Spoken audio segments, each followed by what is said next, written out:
అవకాశం ఉంది. మరి 1 year కేసులో బయట ₹1,00,000 సంపాదించే అవకాశం ఉందా? మీ ఊర్లో 20 ఏళ్ళు చదువుకొని 20 ఏళ్ళ నుంచి డ్యూటీ చేసినా నెలకు ₹1,00,000 రావట్లేదు. ఎస్ఆర్నో? కానీ ఇక్కడ 1 year కేసులోనే నెలకు ₹1,00,000 వస్తున్నాయి. ఎస్ఆర్నో? మరి ఈ విషయం కూడా జనాలకు తెలుసా? తెలియదు. ఒక ఆరోగ్యం వస్తుందని తెలియదు. ఒక 1 year కేసు కష్టపడితే నెలకు ₹1,00,000 వస్తుందని తెలియదు. ఎస్ఆర్నో? ఎలాంటి ఆరోగ్యం వస్తుందంటే ఫ్యూచర్ లో మనం హాస్పిటల్ మెట్లకు కూడా ఆరోగ్యాన్ని కాపాడుకోవచ్చు.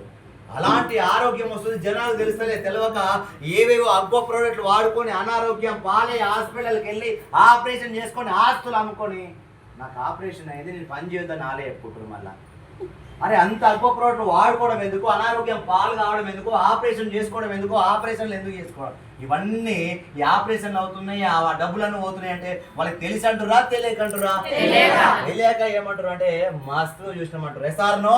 మనకు 1 year కేసు కష్టపడితే నెలకు ₹1,00,000 ఈ బస్సులో వస్తాయా రావా? ఆ కింద స్టూడెంట్స్ ఈ రోజు చాలా మంది స్టూడెంట్స్ కూడా ₹1,00,000+ కారణాలకు వెళ్తా ఉన్నారు. గవర్నమెంట్ జాబ్ డిప్యూటీ ఎంఆర్ఓ వచ్చి పనిచేస్తా ఉన్నారు. 2-3 లక్షలు తీసుకుంటే సాఫ్ట్వేర్ వాళ్ళు పనిచేస్తా ఉన్నాను అండర్లా. ఎస్ఆర్నో? మొన్న ఆమె ఒక ఆశా వర్కర్ నేను ప్లాన్ చెప్తే ఆమె ఏమంటుందంటే ఇవన్నీ వేస్ట్ సార్, ఇవన్నీ వేస్ట్, నాకు అంత టైం లేదు, బిజీ అంటుంది. ఆమె ఏమంటుంది?